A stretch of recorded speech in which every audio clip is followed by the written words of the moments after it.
Broadcasting live from the Albay PIO News Center, providing you the most exclusive news update from all over the province. This is News at 12. In the local scene, the provincial government of Albay has recognized 154 outstanding students from Tuwi Community College through its Top 10 Governors Listers program.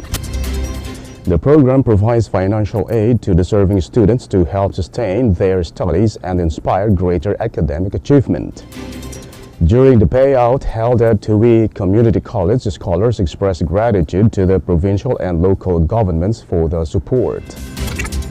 The student Juvi Diocareza said that the assistance helped her overcome financial challenges and motivates her to excel further.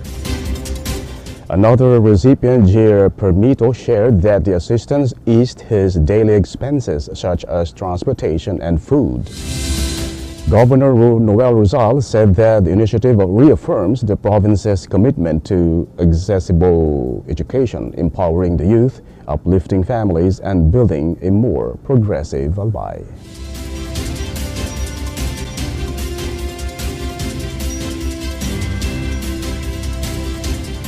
In other story, the Sangguniang Panlalawigan ng Albay has approved an ordinance granting cash incentives to outstanding graduates and top-notchers from Tuwi Community College. The measure, known as Tuwi Municipal Ordinance No. 1615-2025, was endorsed by the Committee on Laws, Rules and Oversight chaired by Attorney Sheena Marie Unrubia de la Cruz. It aims to recognize Tuwin Hon achievers by rewarding graduates with Latin honors and residents who place among the top passers of national licensure examinations. Under the ordinance, the Tabaco Community College graduates who finished with Latin honors, cum laude, magna cum laude, or summa cum laude will receive corresponding cash incentives. Tuwi residents who rank among the top 10 in any national board or bar examination will also receive monetary rewards and plaques of recognition. Funds for the incentive program will come from the municipal government's general fund under the education program. The local government will coordinate with Tuwi Community College and concerned agencies to verify eligibility and facilitate the distribution of awards.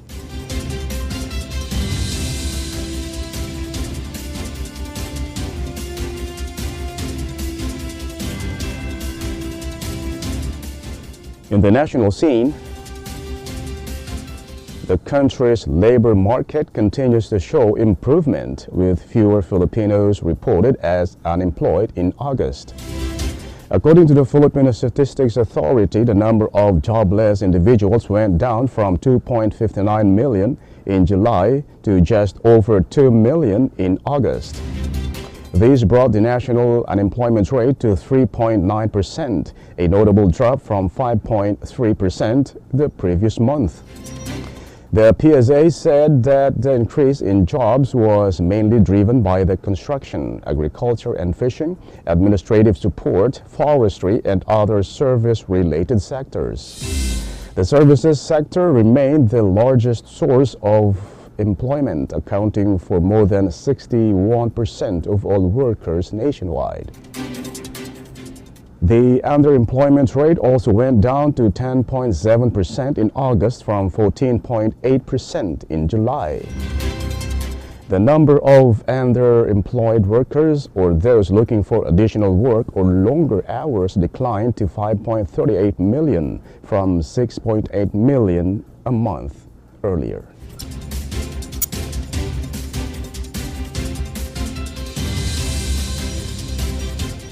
In other story, Japan has reaffirmed its strong partnership with the Philippines, focusing on infrastructure development and disaster response. In a recent statement, Japanese ambassador to the Philippines, Endo Kazuya, emphasized the importance of continued cooperation through official development assistance.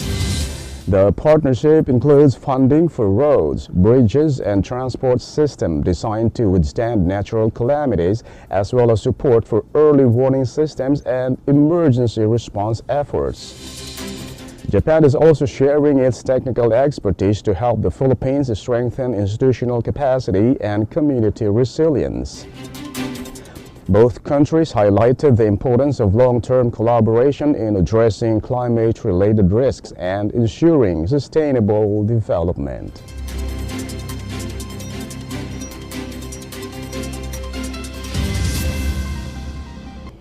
In other news,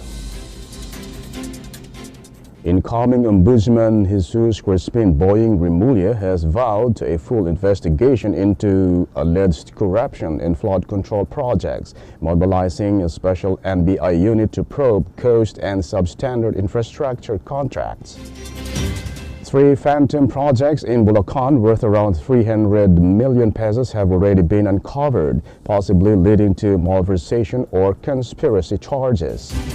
Remulla also issued immigration lookout bulletin orders against 43 individuals to prevent escape from prosecution. While Remulla plans to fast-track charges against high-ranking officials, Malacanang prefers that the Independent Commission for Infrastructure remain in the lead role, warning of possible delays if the Ombudsman take full control. Remulla counters that all evidence from the DOJ and ICI will undergo impartial validation under Ombudsman protocols.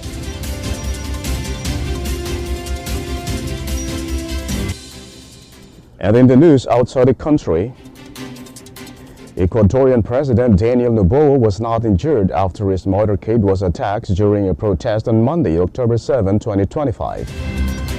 The incident happened in Cañar province, where about 500 people had gathered to protest the government's recent decision to end diesel fuel subsidies. As the president's convoy approached the area for an official event, protesters began throwing rocks at the vehicles. According to officials, President Noboa's car showed signs of possible bullet damage, though it hasn't been confirmed if shots were actually fired, and 5 people have been arrested so far in connection to the attack.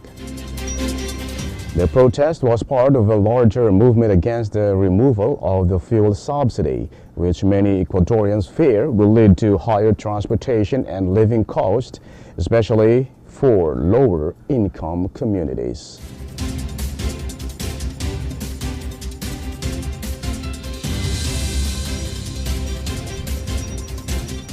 In other story, a Dutch-owned cargo ship, MV Verbena, came under attack by Houthi rebels while transiting the Red Sea, resulting in the death of a Filipino seafarer, according to the Department of Migrant Workers.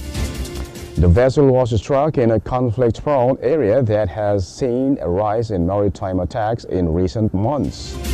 The Filipino crew member was seriously injured during the assault and later died from his wounds, but his identity has not yet been made public, pending notification of his family. The DMW said it is working with the ship's manning agency to provide assistance, including financial aid and the repatriation of the seafarer's remains.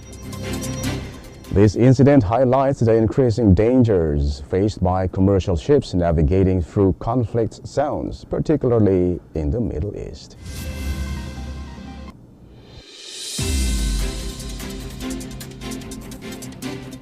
And finally, in the news outside the country, Denmark is set to become the first country to ban social media use for children under age of 15.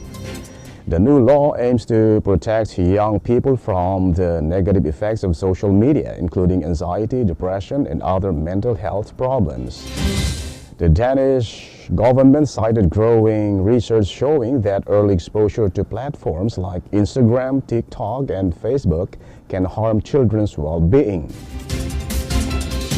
Under the law, social media companies will be required to implement strict age verification systems to stop underage users from accessing their services. The move is part of a wider European push to regulate children's online activities and improve internet safety. While some experts and parents welcome the ban, critics question how it will be enforced and worry it may limit children's social interactions. And that's all for the News at 12, October 10, 2025. We'll be back next week for more news updates. Thanks to our news writer, Albay PIO and Naomi Ruth Hernandez. And on the technical side, Chad Bobis. And our Provincial Information Officer, OIC Maury Gonzalez. And under the supervision of our Governor, Noel E. Rosal, I am Greg Hallare. Thank you for subscribing.